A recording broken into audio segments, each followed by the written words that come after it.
Hello everybody and welcome to another part of episode 2 of E3 week of System Update. That's a lot to take in, but it's part 2 and today we're going to be talking about the Microsoft press conference. Last time we talked about Bethesda press conference, so now we're going to go to Microsoft. Let's jump right into it. Microsoft started out with Halo 5 Guardians. The major gameplay difference for this Halo is the ability to play 4-player co-op campaign. So multiplayer is no longer part of the competitive or firefight genre, I guess. Now it is in the actual campaign. The also major difference of the campaign for this game is the two sides of the story, Spartan Locke and Master Chief. Master Chief being the hunted, Locke being the hunter, and Locke and his crew, and Master Chief and his crew. The other major gameplay difference is a new game mode in the competitive multiplayer, which is called Warzone. It is basically as they word it, they call it player versus everything. It's player versus player versus AI versus, I think, another AI. There might be 2 teams of AI, 2 teams of players. Basically, just a big collision of chaos. That's what they're hyping it to be. And it looks interesting. I'm definitely going to get Halo 5. I played some of the multiplayer beta when it was available, and I had a fun time with that. So I'm looking forward to Halo 5. I'm looking forward to that multiplayer campaign, because multiplayer campaigns in games are usually fun. Especially games where there's just shooting and chaos going on everywhere. Except I think Halo 5 is supposed to be a bit more story-driven. That's what it's been hyped up to be, but whatever. It's still going to be a blast nonetheless, and I'm also looking forward to Warzone, because that looks just beautiful. Looks really good. I've been a fan of the Halo series. Very disappointed in Halo Master Chief Collection, even though I don't really play the multiplayer of Halo that much. But it's still disappointing. Anyway, moving on to the next game. The mind behind Mega Man is going to be making a new game called Recore. All we got was a little CG trailer, no gameplay, so I'm not completely sure on what the game's gonna be like, but we can sort of, pick apart from the trailer. We do know there's going to be a female protagonist, and from the trailer it seemed, so she had a dog that had a core inside of it, and the dog died. So sad. And they take the core and she puts it in another robot. By the way, this is a robot dog. She puts it in another robot, and that robot comes to life. So what it seems like is you have this core that you put into different robots and have them fight for you, and you also fight because you're, an independent woman who need no man.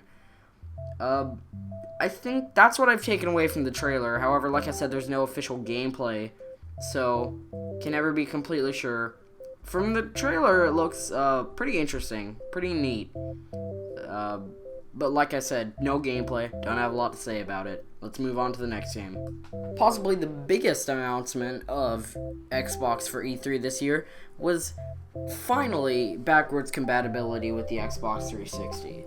This is going to work a bit differently than it did with the PlayStation 3. This time around, Microsoft, instead of doing it like the PlayStation did, where it was sort of like a PlayStation 2 chip in the PlayStation 3, the Xbox 360 is you put in the disc, and it will download a repackaged version of the game. Also, games you've bought over Xbox Live will be they'll show up in your ready to download bar, so any Xbox Live arcade games will be available. Now, what I find really impressive about this is the fact that you can play and be in parties with people who are playing Xbox 360. So if your friends, haven't upgraded to the 360 yet, you can play with them, but now you don't also have to have a 360. The only problem I have with this is it's very late. Most people who still wanted to play 360 games, like myself, just kept their 360.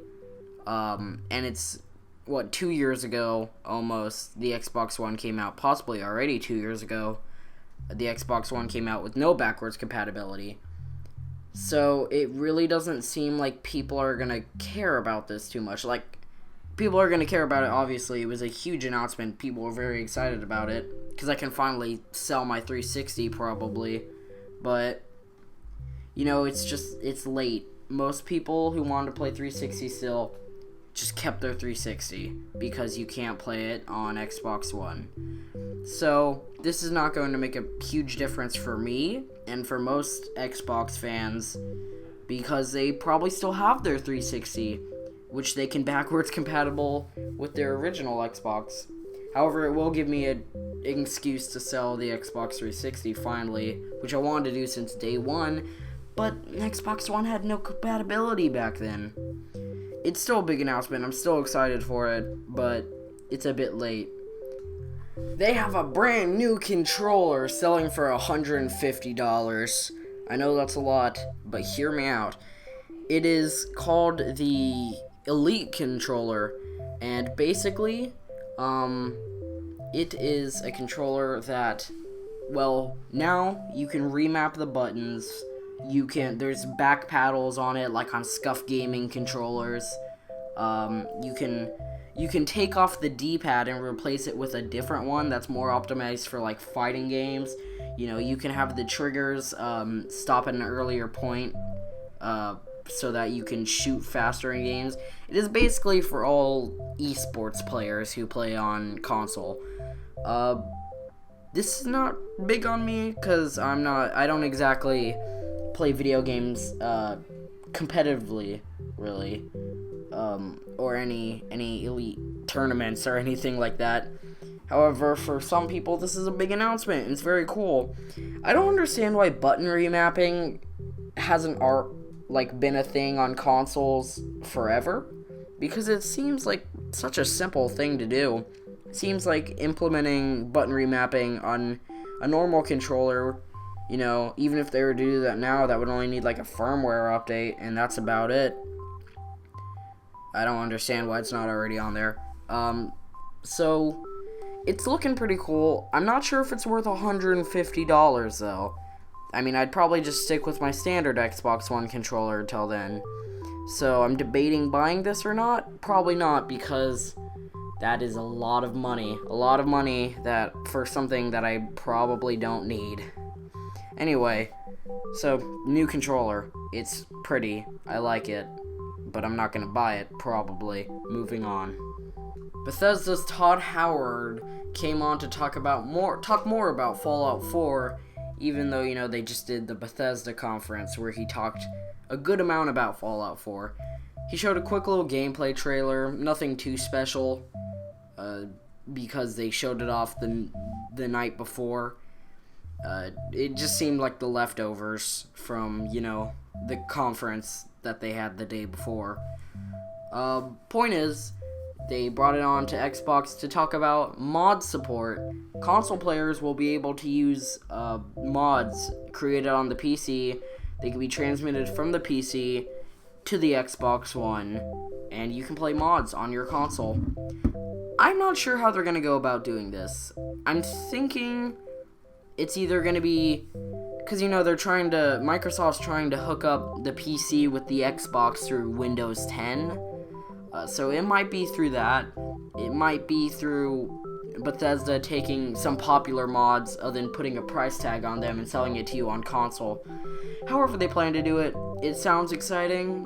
I've never really gotten to use mods because I'm not much of a PC gamer, because my PC is very lackluster.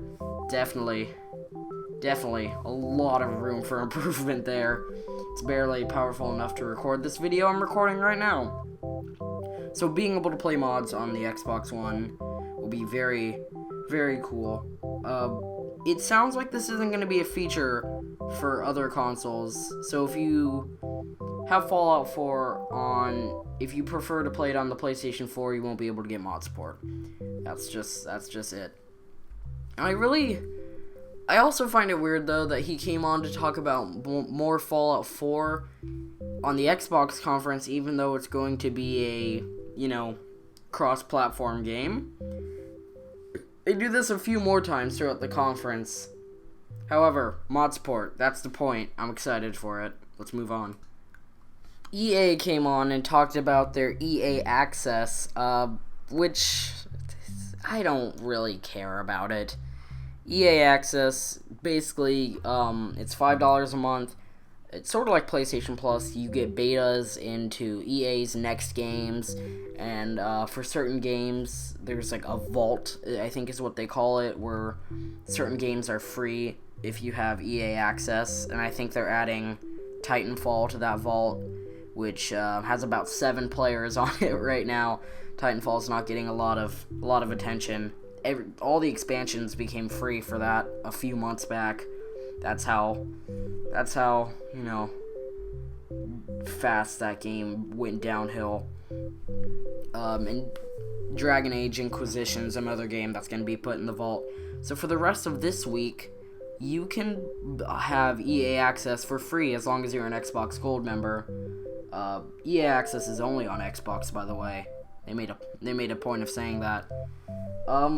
Like I said, I don't really care.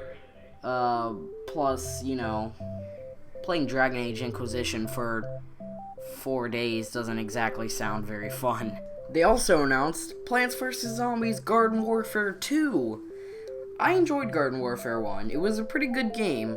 My only main problem with it was sort of lacking content. That game was very fun, very chaotic, very slap-happy, and very just, a good time for everyone. It was a silly good time for everyone.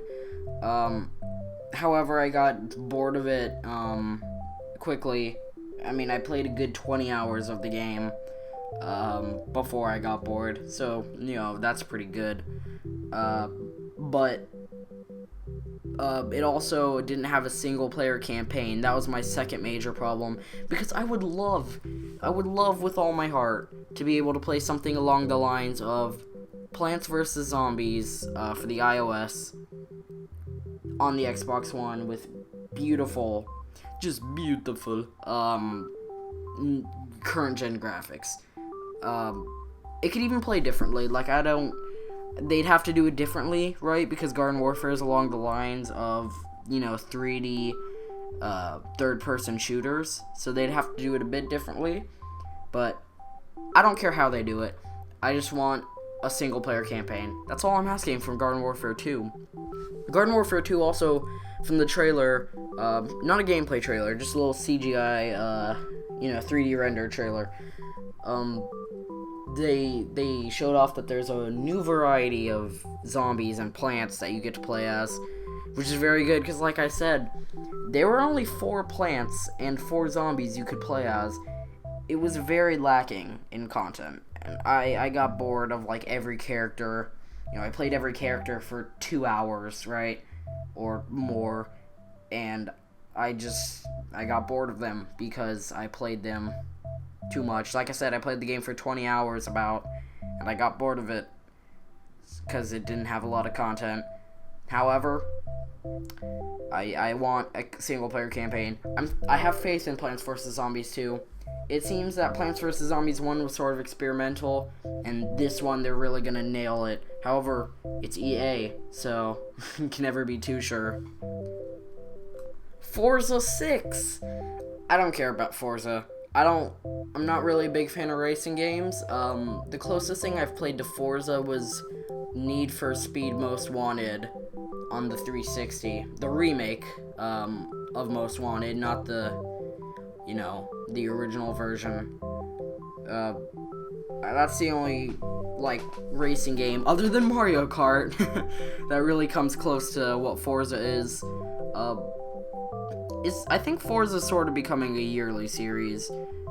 So I feel like it's kind of gonna get, it's gonna get milked a bit.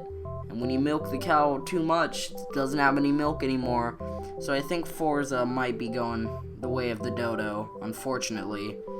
But Forza 6, I don't know why I said 3. Forza 6 looks very nice, so it's beautiful looking, and according to the trailer, 1080p, 60 FPS. That is something you never get on consoles. If that's true, then the Forza 6 is going to look so much better. Because most games on the console are 30 frames per second. Xbox One, PS4, most games, it's the truth. Don't deny it. So that if that is true, it's going to look pretty good. But that's what they promised with a lot of games so far on the current gen consoles, and it has not. It's rarely happened. They lowered down a car, a Ford, I believe. I may get that wrong, and if I do, sorry, I'm not a car buff. But they lowered down a car from the ceiling, and they showed it off how it was rendered in the game. Definitely a brand deal.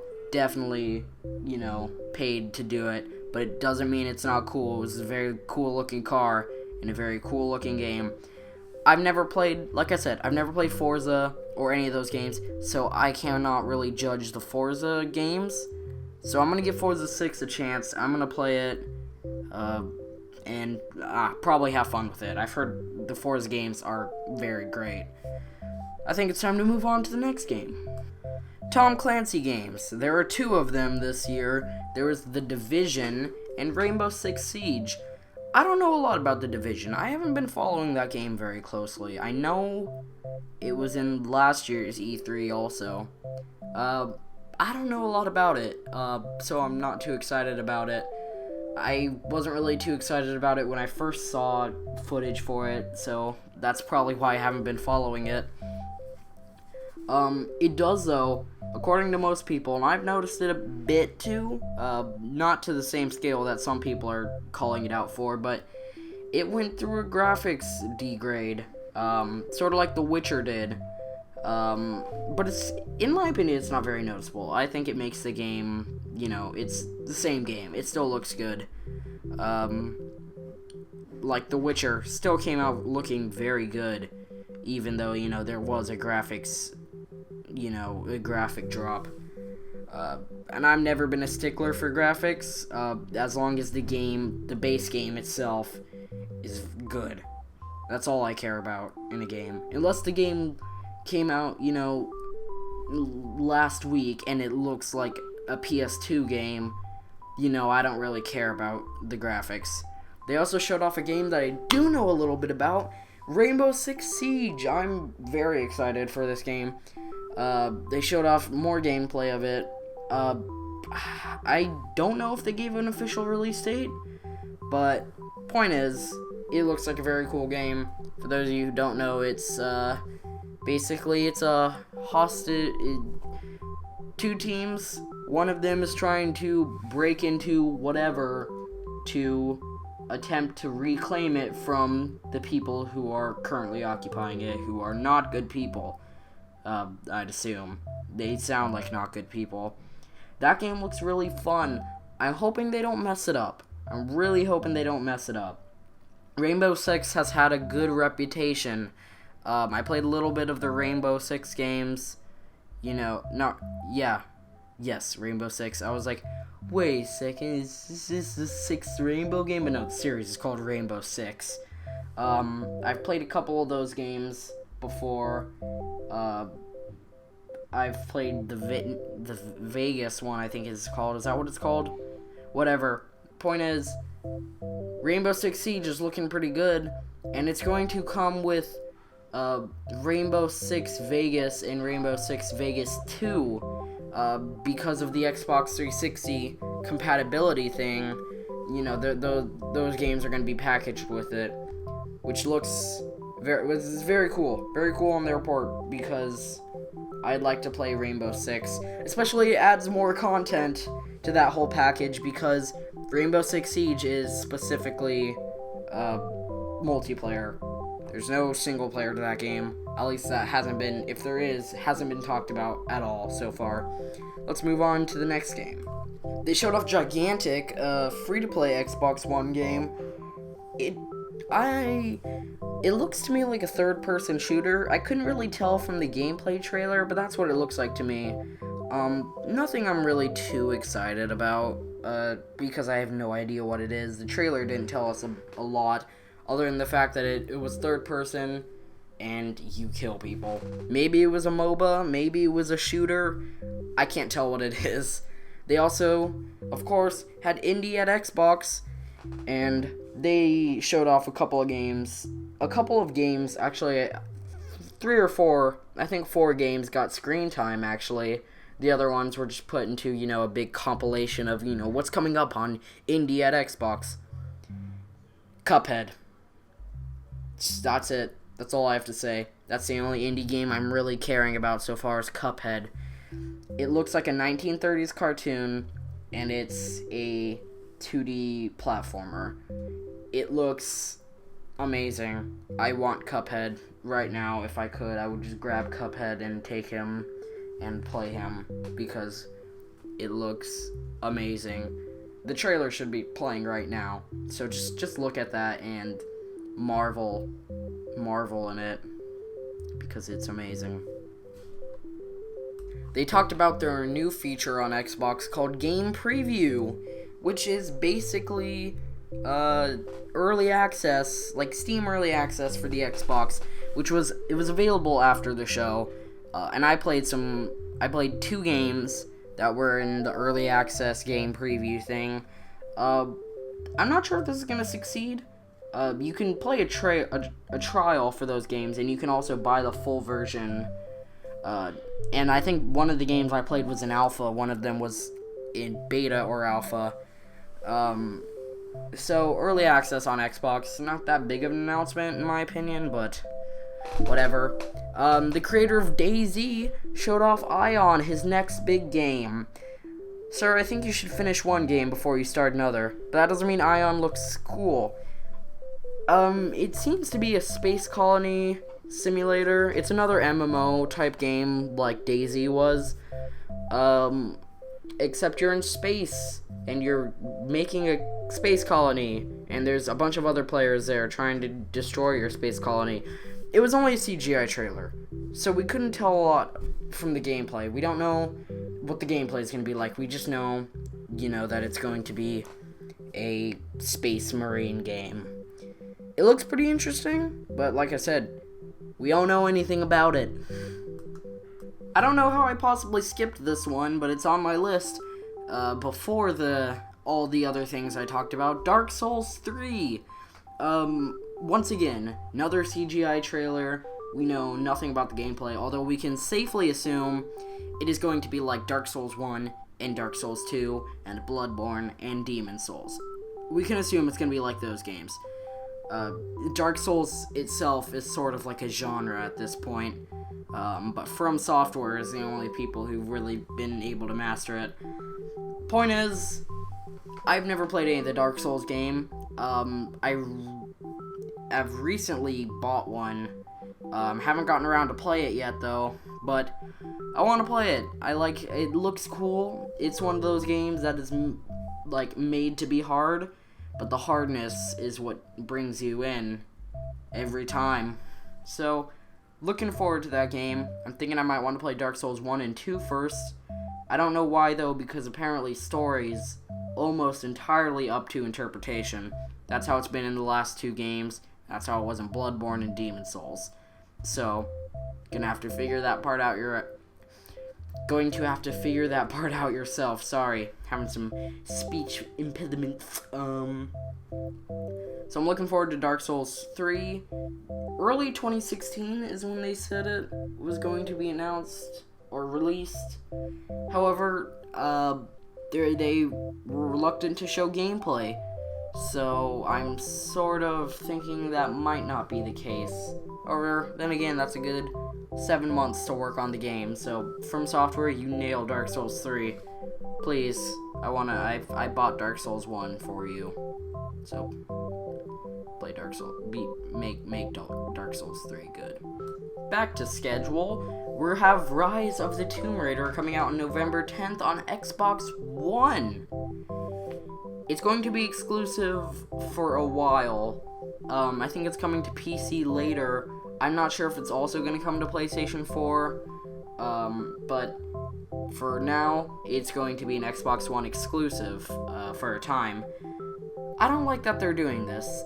It's obviously Microsoft handed them like a bunch of money and said, hey, make this game exclusive for us for a while, make everyone else wait, and they said sure. It's definitely better than it being completely exclusive, but I don't know, maybe that's the plan. Maybe they're just luring us into a false sense of security when really everyone's going to be rammed in the butthole. Tomb Raider is looking pretty good. They showed some official gameplay finally, not just another CGI trailer. They showed some gameplay. It looked like Tomb Raider 1 with snow. Tomb Raider is another game I've never played before. However, I do plan to play it eventually. The game looks really, and I think it was recently released on the newer consoles also. So, give me more of an excuse to play it. It looks like Tomb Raider 1. I've only seen gameplay of Tomb Raider 1, but this time it has snow. In Tomb Raider 2, Rise of the Tomb Raider, whatever you want to call it, it has snow now. And I like snow, except for when it almost kills you, as you can see in the trailer. Like I said, really disappointed it's going to be out only on Xbox One. I own an Xbox One, but, it's a dick move, Microsoft. Dick move. But you know what isn't a dick move? Rare Replay. 30 games, $30. This is probably my favorite part of E3. Of Microsoft E3, I mean, not E3 itself. Rare is one of my favorite game companies because they made Banjo-Kazooie, they made Conker's Bad Fur Day, they made Perfect Dark. These are all, like, staples in video game history. They made Battletoads.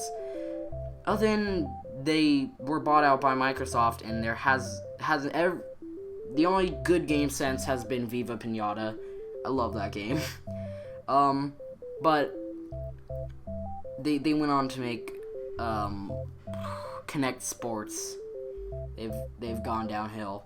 However, the new Rare Replay pack is like my dream. It's got 30 of the most popular Rare titles, which is, they really had to put a lot of effort into this because the Rare games span across multiple platforms, going all the way back to the NES and jumping back and forth between certain consoles.